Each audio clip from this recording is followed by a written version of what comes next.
YouTube Echo and the Goat House is back with NFL Week 10 bold predictions sent in by you guys through the Twitter. So if you want to play along in the future, go to that Twitter. It's on your screen. There's also a link in the description and comments. Always talking during live games. We got a big one tonight. Finally, a great Thursday night game between the Colts and the Titans. That's a huge game for the AFC South. Huge game. So we'll be talking during that entire game. Can't wait for that one. We have an Instagram. We have a podcast. We have a Patreon. Please subscribe if you're new. We have full NFL coverage all year long, not just in season with picks and power rankings and more, but we cover free agency and the NFL draft fully as well. So check us out here. Click that like button if you enjoyed it and turn notifications on. We're hoping to get the live streams going again in the near future here. So you're going to want to turn notifications on. That Patreon I mentioned is a link down below. Bunch of extra content. A lot of you guys showing your support recently. Appreciate you. Junior score predictions, my bets of the week for NFL and college football. Updated playoff predictions. We'll do a video here. I'm expecting Friday the 13th. Friday the 13th for playoff predictions halfway through the season here on YouTube. Other than that, every week on Patreon. Bonus content, Discord access, a lot more. Let's go to these bold predictions that you guys sent in that I'm reacting to. We do this video every Thursday. President-elect Joey Perez. Patriots upset the Ravens after Newton finally gets it together with 4+ total touchdowns. I like this one because, but I do think it's pretty hot. I'm not going to call it piping hot. I'm going to call it hot. It probably doesn't happen. I mean, he can get those touchdowns. He can pass for 2, run for 2. Upset the Ravens part. I think it's doable, but what I like this one is, after that Jets game, I got this feeling. I don't know if anybody else got it out there, but something about Cam, maybe hearing him talk after the game, gained some confidence and momentum back. I really think he did in that come from behind win. I know it was the Jets, but they looked pretty impressive while doing it. So I think they got something going, but it's just a tough draw to play the Ravens right here in Week 10. So I do think the Ravens win, but I do think this is doable. I'm looking forward to see it. Sunday night game. Looking forward to see what Cam Newton's got for us. Next, we got from Steelers. Even if Big Ben doesn't play, the Steelers will crush the Bengals. Burrow will have no time to pass, and this will lead to multiple turnovers. This is a good one, too, because I'm kind of thinking about it in my head. What if Big Ben doesn't play? I expect him to play. What if he doesn't? It's Mason Rudolph, and not a big Mason Rudolph guy at the moment, or even after last year. So how will this play out here? I do think the Steelers, the main reason I picked the Steelers in the first place is because they match up very well, defense versus offense. They're going to get the pressure. Similar to the Bengals-Ravens game, the Bengals really couldn't do anything at all. So it could be similar, but the Bengals it feels like, have gotten better since then. I don't know. This is realistic. I think it's hot, but realistic at the same time. If Mason Rudolph does play, he's a starter. I'm probably picking the Bengals. I'm probably switching my pick to the Bengals in a close one, low scoring, but this is still possible. This is still very possible. I don't think they crush them though. I think the defense could still win the game because of that pressure. But I just think the lack of offense for the Steelers, they're gonna have to score on defense. So it's a pretty interesting one to think about for sure. From Evan Reese, Phillip Rivers' arm falls off, and we finally get to see Jacob Eason. This is piping, not because his arm falling off part. That could happen. No, in all seriousness, let's take off that part. His arm doesn't fall off. Forget that. I like Eason. I can't wait to see him, but it's going to be Brissett if Phillip Rivers for some reason gets benched because he's really struggling against the Titans or he gets hurt. Maybe it's gonna be Jacoby Brissett. I don't think it's gonna be Eason. I would like for it to be Eason, and I'm excited about Eason for the future, but it would be Brissett. So that's pretty piping. But it is interesting. I have noticed Colts fans for the most part, whenever they lose, they really get on they're ready for the next quarterback. When they win, not so much. But I think that's how it usually goes with NFL fan bases. But I've kind of noticed that they really get on their quarterback situation when they lose. So. Yeah, so maybe it's about that time to see what Eason's got, but I think most people realize that it's going to be Brissett. If they actually brought Brissett in for a Hail Mary, it didn't go too well, or for a bomb, it didn't go too well. But I guess that doesn't necessarily mean he's the second string quarterback. But if you're going to bring a guy in, you want stronger arm than Rivers. Eason might have one of the stronger arms in the league.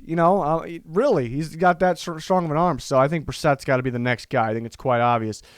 Keegan Jones, if the Chargers lose this week, Anthony Lynn is gone.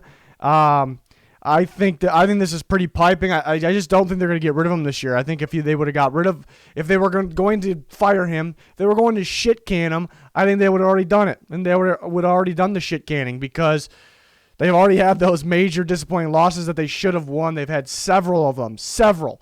I look at this. I mean, the Saints game was a bad one. They choked that game away. But losing that Broncos game, I think that would have done them in. So I think they're going to ride it out for the rest of the year, and he'll probably be fired at the end of the year. Another thing is, they like the way Herbert's playing. Everyone likes the way Herbert's playing. He's playing fantastic. I think switching a coach right now can, it's not really going to help him. It only can make things worse. It could stay the same. I'm not saying it would make things worse, but they don't want to risk anything there, any like major adjustments while the guy's kind of learning, getting better, and playing pretty well. So, yeah, they'll, for multiple reasons, they'll probably hang on to him for the rest of the year, but then he'll should be shit canned after this year. Z-Dragon Dalvin Cook has his third straight game of 200-plus yards from scrimmage and 2 touchdowns. This is hot. How hot is it? Is it piping? This is tough. I think it's piping. Dalvin Cook, I think, is the best runner in the game right now. But Bears defense, and they haven't been too crazy stopping the run. Because Dalvin Cook's skill set, his talent, I wouldn't say this is impossible. It's definitely not impossible. It's definitely possible. But they're not going to be able to just run the ball the whole game because, they run the ball, they get up against the Packers and the Lions, weak run defenses, by the way. And then they're up, and we'll just run the clock. So we're going to run the ball some more. I don't know if it could end up being the case in this game. I don't think it is, though. Then they're going to have to throw more. So I think he kind of gets less reps, and he plays a better run defense. I think he can have a solid game. I just don't think this happens. I think Kirk's going to have to help him out to win the game here as well. And kind of the opposite here from Amon Khan here. Dalvin Cook will not cook against the Bears, allowing him only 30 yards. Another one that I'm going to call piping, but it's still possible. I think the 30-yard part's pretty piping. If you would have said 50, might be it's going to be way more realistic than piping. But again, it could happen. If something like this does happen, I think it'd be because they're down right away and they're forced to throw and they just got to keep trying to come from behind, and they can't really. That's what they were doing early in the year. They were just playing from so far behind that they couldn't afford to run the ball, run the clock. So that could be the case. 30 yards is and I don't know if he means rushing or I think altogether. It's a little low, but it could be possible. The reason it's possible, more possible against other teams like, who they play, the Colts, they played teams like that. The Falcons, even he didn't play against the Falcons, but it was possible against those teams because those teams have the offense to get way ahead, and then the Vikings are forced to only pass. Do the Bears have the offense to do that? They haven't really, but they could. Who knows? Monday night in Soldier Field, they could end up with that in this game, but. Yeah, interesting to see how Cook plays because he's been on a tear. Now he's playing a good defense, Monday Night Football. Miles Sanders staying. Carson Wentz only has 1 turnover, laughing my ass off. I actually think warm as in realistic. I'm kind of feeling that. I'm kind of feeling 1 turnover for Carson Wentz. That would be a pretty good day at this point. Obviously, you don't want him to turn the ball over. I think that's possible. I mean, he's probably going to get a turnover. Probably he'll throw a pick. I'm just a feeling, though. I don't think he's been turning it over more than that. I don't think he does, though. So I think that's pretty realistic there for the Carson Wentz and the Eagles versus the Giants game, which is a huge game for both teams, NFC East. From Joe, Tampa Bay used their run game way more. Ronald Jones wins Offensive Player of the Week. Pretty specific here. Ronald Jones, because it's a 2-parter here. Ronald Jones for Offensive Player of the Week. I would say that's probably piping. But why I like this, why I use this one, Tampa definitely could use their run game a lot more here. They definitely could. You look at the last time I played the Panthers, Leonard Fournette ran all over them, and we don't know just because Fournette did it last time. Well, they could go with Fournette again because it worked last time, or they can just go Ronald Jones. It seems like they like Ronald Jones a lot, so they can look at it that way. And then throwing the ball hasn't really been working out too well last couple weeks.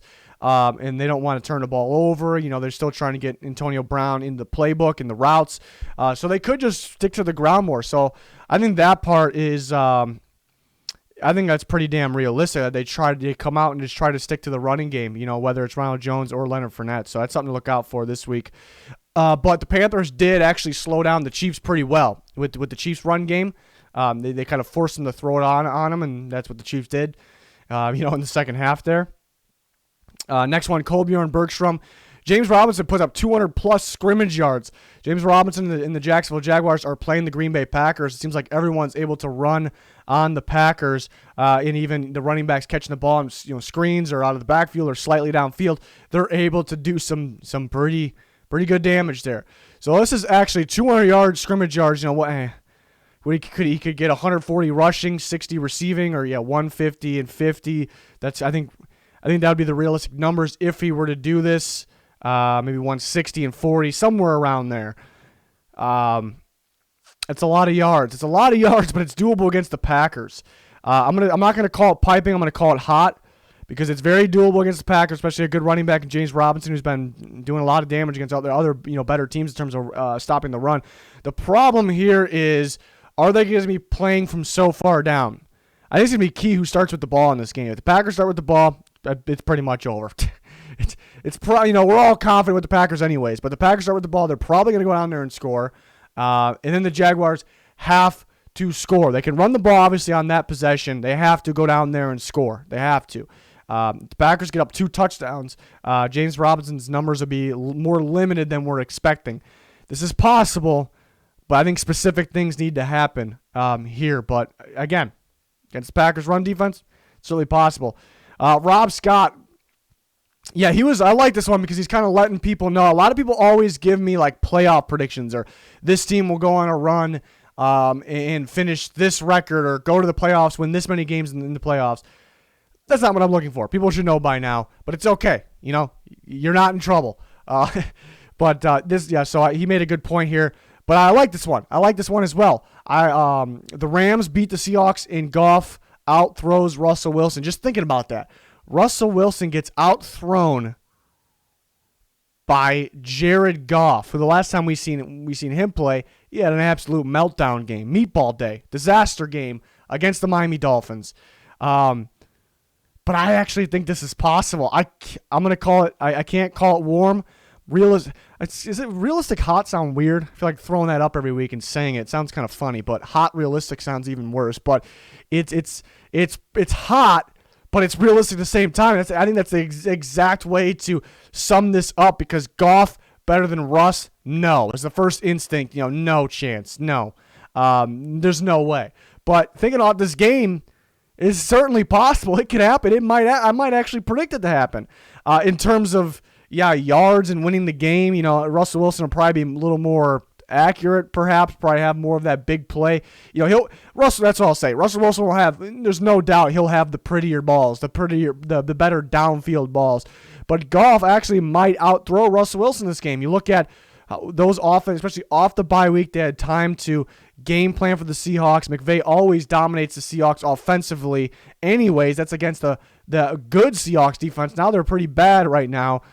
So Goff, it'll be a system-looking day for him, as it should be, and I think he'll throw very well. While Russell Wilson, he's Russ. He'll have a very good day, but he's going against a pretty good defense. Going against a really good defense there. I think their keys to winning actually might be Chris Carson, but Russell Wilson obviously can beat them too. So I do think this is it's kind of hot to say, but I think it's actually very realistic at the same time. So I thought that was a pretty good one there, and there's a lot of games I'm really looking forward to here. That's definitely one of them there. So you got the Bills and the Cardinals. There's so many good games. Tonight, Thursday Night Football, Colts Titans, huge game for the AFC South. Excited about that. We'll be talking about that during Twitter, and then we'll have our recap. We have the Thursday night recap every Friday as well.